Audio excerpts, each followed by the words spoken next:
This week on the BackTable podcast. You can, as a physician, you can essentially ask the insurance company for their policy documents on specific procedures or specific disease processes. And it's probably a good idea if you do a large volume of uterine fibroid embolizations or a large volume of vertebroplasties, it would be a good idea to get the copy of the policy documents from your top, say, 3 or 4 insurers outside of Medicare and try to preemptively deal with these issues.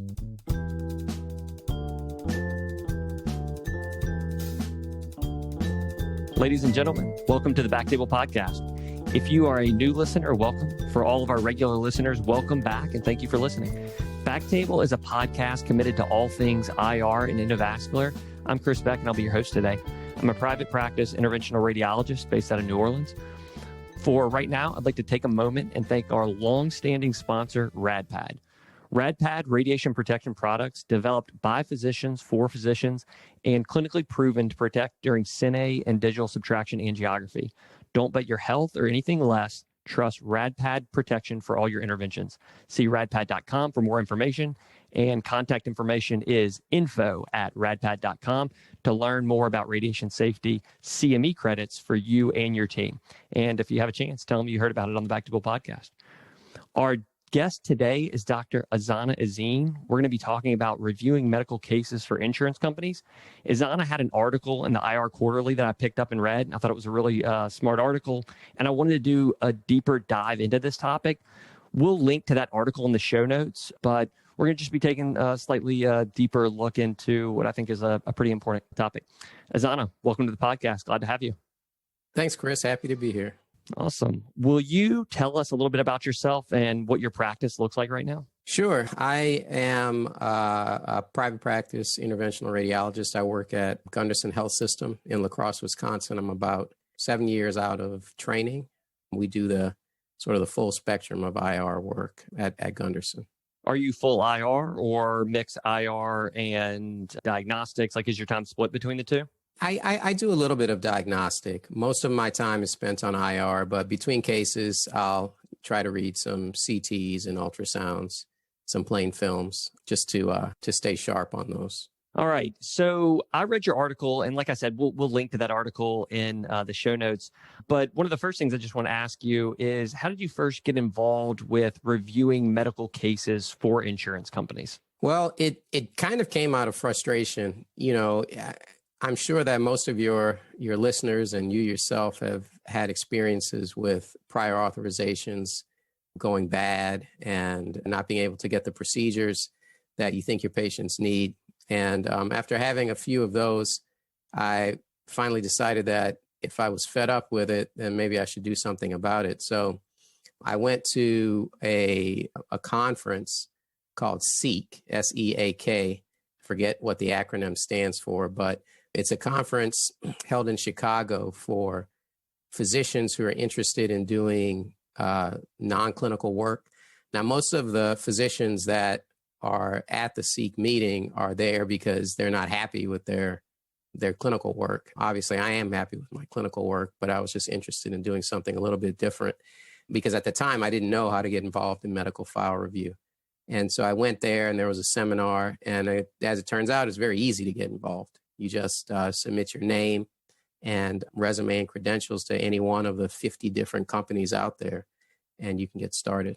So when you went to the conference, was it specifically because you were interested in this particular line, or were you kind of open to a couple of different things and this kind of struck a chord with you? Yeah, I was open to a couple of different things. I actually attended with a friend of mine who's in a different profession and who's kind of burned out in her field, and she was looking for something different to do. I was looking for things to do in addition to interventional radiology. I like doing things on the side. We have some rental properties that we manage and things like that. And, I was looking for something additional to do that was related to interventional radiology. And I had this idea of medical file review because of all the frustrations that I have dealt with over the years. So that was the primary thing that I was going there to look for. But I, was also receptive and open to other things. Okay. So When you said like you heard about it with Seek, and actually I'll Google this, and maybe there's a way I can link to. I'll team up with you and make sure that I can link to maybe that same conference that still goes on, Sure. or maybe it doesn't. But when you say there's like 50 plus companies or so that do medical file review, is there like is it as easy as that there's a centralized location where you can apply for a couple, or do you have to individually like trying to get on with one maybe in your area or not in your area? Like what does that kind of look like? Most of them are national Okay. companies or large regional companies, and you have to apply individually to each of them. Now, Seek does have a database of physicians that are interested in doing medical file review, and you can pay to have your name put in that database, and then the various medical file review companies then go to that database and contact you directly. So that's a more efficient way to do it, but I think it costs about $500 upfront to do that.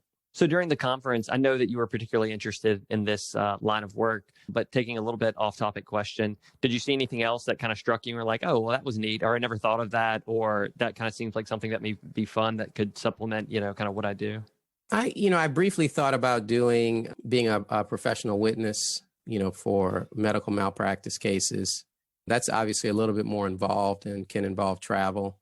So maybe later in my career, I'll consider doing that. They also have different business opportunities for physicians, whether it's, working in the STEM industry, science, technology, engineering, math industry, or like the cosmetic medicine industry and things like that. Neat, very neat. It's quite a few different options. Okay. So you mentioned that you do medical reviews for interventional radiology cases. In your experience, well, actually, I should also, how long have you been doing it? It's been, I think it's been about 2.5 years now. What are the most common cases that come across your desk? Well, number one is pelvic congestion syndrome. Number one, easy like head and shoulders above the others. Head and shoulders above the rest. In fact, I just did one yesterday. After that is uterine fibroid embolization and radioembolization. Okay. And those two are like easy standouts for you. Is there anything else that kind of like comes in close fourth and fifth? The rest is just a smattering. Mm-hmm. I'll get some interventional pain cases like facet blocks or epidural steroid injections, things like that. Occasionally, I'll get a chemoembolization case or a vertebroplasty case. There was a period when I first started, I was seeing a lot of vertebroplasty cases. I don't, for some reason, see many of those anymore. Okay. So what does this process look like in terms of, like you clearly have a regular 8 to 5. And so what does it look like whenever there is a case ready for you to review? Do you kind of like put your hand up and say, I'm ready for one? Or do they just feed you like intermittently at a designated time point? So the company that I have a relationship with, and I only have a relationship with one company. You can have relationships with multiple companies. They have an online platform for the reviewers that allows us to indicate whether or not we're open to taking cases. So I just make sure that that's up to date. If I'm going to have time during the day to take cases, then indicate that. And as the cases appear, I'll get an email and or a phone call asking if it's okay for me to take a particular case. And then it's posted on the website. I go to the website, review the case, and then give my opinion. And each case right now takes me about 15 to 20 minutes to do. Okay. And kind of what does that more of the process look in terms of the nuts and bolts? Like whenever you click on the case, is it, a PDF file? Is it like, what does that look like on your end? Like, you kind of being the user of that, whatever the platform. Right. So initially when I open up the case, I get, a web screen with different boxes in it that explain the CPT codes that are of interest in this particular case, a very basic summary of the patient's presentation, and then a link to the documents that are being supplied. And then those documents are in PDF form. Very often they're scanned in medical records, and you always get a copy of the insurance company's medical policy for that particular disease and procedure. And then it's my responsibility to go through the medical record, give my summary of the patient's clinical story, and then address specific questions that they ask. And usually the questions that they ask are based on the medical policy. Is this considered a medically necessary intervention? Yes or no? And then you support your response. And then the second question is usually, if it's not considered medically necessary based on the policy, are there extenuating circumstances in which the insurance company should grant permission for this service? And that's often where my knowledge as an interventional radiologist, I think, comes in, because in all of the pelvic congestion cases, I sort of have a template at this point that I put in that second section of extenuating circumstances, because all of the insurance companies say it's investigational, experimental. And so the answer to that first question is always going to be, well, no, the patient doesn't meet criteria, because, you've essentially flat out say that it's not indicated and it's experimental for all patients. And so I have to explain in that second question why I think that's not the case and provide the evidence. Okay. And so going back to that first question, what exactly does it read again? Like, remind us. It says some version. Well, actually, do you want me to look it up for you? I can give you the actual wording. Yeah, Let's for sure. See here. And I guess like my other follow-up question to that, while you're kind of looking that up, is the medical policy, I guess, what does that part look like their medical policy on that procedure? And they provide that for you, right? Yes, it's usually a long document that the insurance company provides. The insurance company usually has a literature search that they've done. So they do sort of, a survey, a summary of the disease process and the procedure. And then they go item by item through different indications for which the particular procedure is covered and not covered. Okay. And, you just have to use that in your assessment of the case. So let me just look up a case here. Yeah, for sure. All right. So here's an example. This was from Anthem. Is the requested bilateral gonadal vein and internal iliac vein embolization considered experimental and investigational in this member's clinical scenario based on the submitted Anthem medical policy? Why or why not? Okay. So that's sort of the way these questions are worded. And usually that response is pretty straightforward, because, again, usually we're talking about procedures that they say are just not covered. Sure. And then I think what a lot of reviewers do is they just end it there and then say that there are no extenuating circumstances. I think that happens a lot for the procedures that we do. And so I think, one of the reasons I got involved in this is to have a voice for, the interventional radiologists to provide more information and, hopefully get some of these procedures covered. Yeah, of course. So when you review the case, you have access to, like, what does it look like where you're searching for that information to see if there are extenuating circumstances? Like, what are you then looking through? Is it like a bunch of notes? Is it a one summary that maybe the referring physician provides? It's usually, it's always going to be a collection of clinic notes and labs and other types of clinical documentation. About half the time we'll have a note from the physician asking for reconsideration of, basically essentially an appeal of the decision. And then sometimes I'm doing a second or even a third review. So there may have been physicians or non-physicians before me who have rendered opinions, and sometimes I'll have those opinions as part of the document. Those physicians, are you able to tell, or if you have any knowledge, if those are interventional radiologists or what field that they're in, or is it just, you know that another physician has reviewed it and you don't have any knowledge of who that is or anything other than that what their review findings were?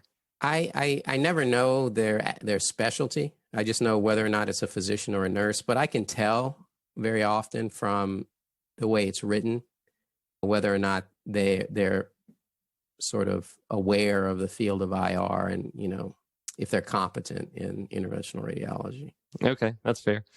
How long, I think you said you typically spend about 15 or 20 minutes roughly per case? Right. Okay. And from your perspective, What are some of the common, I don't want to, yeah, maybe you can call them common mistakes that you see that keep cases from being approved? Like I assume like you just can't like blanket. I mean, you're not there to like be like some hero for interventional radiology where you're just blanket approving things. And so I assume like you do have some criteria. So what do you see that are some things that the referring docs are like some miscues on their part that might help them get more procedures covered? Yeah, in general, documenting previous conservative interventions that haven't worked. That's always important. That's usually a criterion for any of these interventional procedures that insurance companies have. So whether it's oral analgesics or physical therapy or chiropractic work, anything like that, you should document it in your note so that we can know that conservative measures have been attempted. For uterine fibroid embolization, it really depends on the insurance company. Some insurance companies still require an endometrial biopsy. So it helps to know your patient's insurance company and whether or not they require endometrial biopsy. Some insurance companies specifically require a statement that says something like the patient no longer desires to become pregnant. They need a specific statement like that before they'll allow uterine fibroid embolization. And, it's kind of hard to go over everything. Sure, of course. But it really comes down to what's in the policy document. This may be kind of a silly question, but when you're dealing with a lot of different insurance companies, is there any way to know what some of these criteria are? Like, I mean, you're kind of a back end user in a way, so you might have a little bit of inside knowledge, but like, I must deal with a handful of different insurance companies. And is there a way to know on the front end what insurance companies require, like before you submit, without having previous experience with that company? Yes, you can, as a physician, you can essentially ask the insurance company for their policy documents on specific procedures or specific disease processes.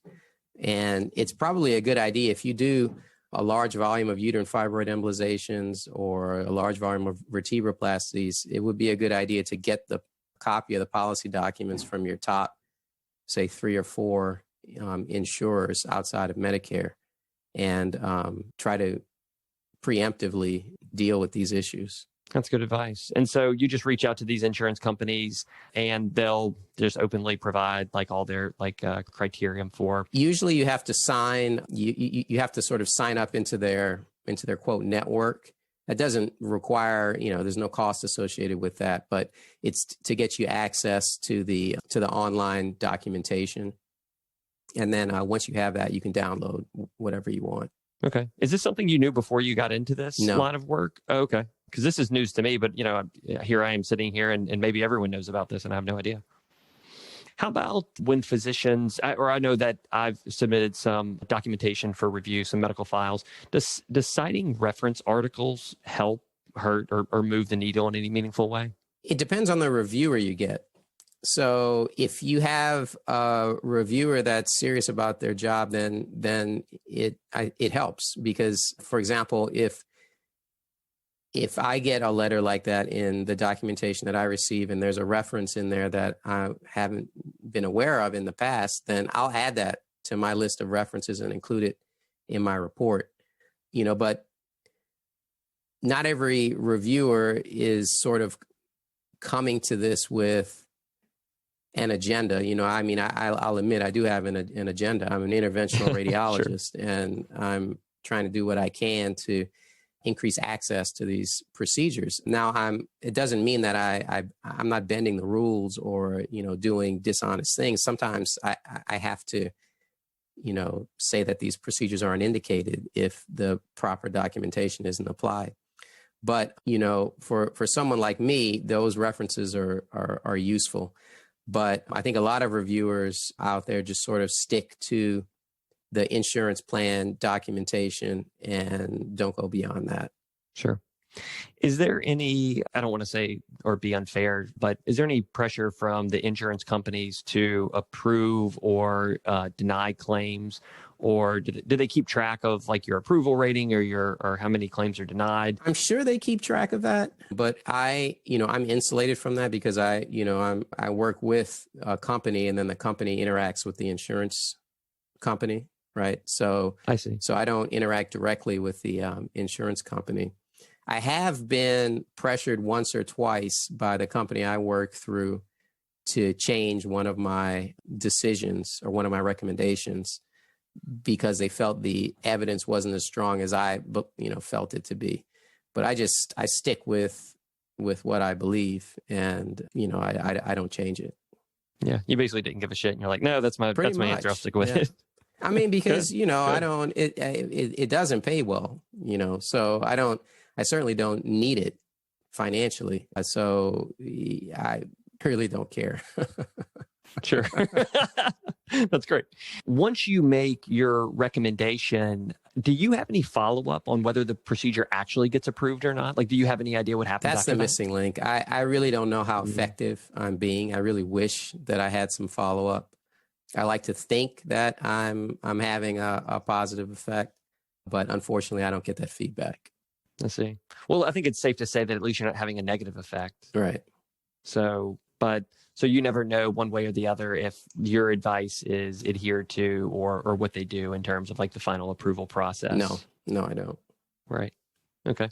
For an interventional radiologist who would like to participate in this process, one, I guess in short, is it something you would recommend? It's, it's interesting, and it's definitely made me better in my documentation of, patients with these particular disease processes and procedures that I see commonly, like, pelvic congestion, vertebroplasty, uterine fibroid embolization.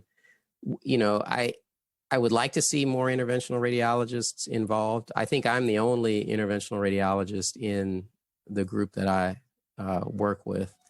And so it would be nice to have more voices, but it's, it does take a little bit of time, and they can come, the work can come at times when it's not convenient for you and you have to kind of make a decision. Okay, what am I going to do it or am I not going to do it? Knowing that if you don't do it, it's going to go to somebody who's not an interventional radiologist. And so, you have to deal with that. But I think if you're at all interested, it's probably worth trying. But what I would do is just Google medical file review on online, and you'll find tons of different companies. Or you can go to the Seek meeting, to the Seek website, and get more information there. What's the company that you work for? It's called Medical File Review Institute of America. Oh, very interesting. Very original name. So in terms of your company, if you don't mind me asking, I was just Sure. interested, like you said, each file takes you about 15 or 20 minutes. What does like reimbursement for 15 or 20 minutes of your time? Or maybe do they pay you per time? Is it? It used to be per time. Now it's per case. And they have different levels of cases, and it can vary anywhere from $85 per case up to, I think, $200 per case. Okay. At the higher end, those take longer. Those can take, an hour and a half to do. Okay, so the longer or the higher paying ones actually really do take a little bit more of your time in terms of more time. Yeah. Yeah.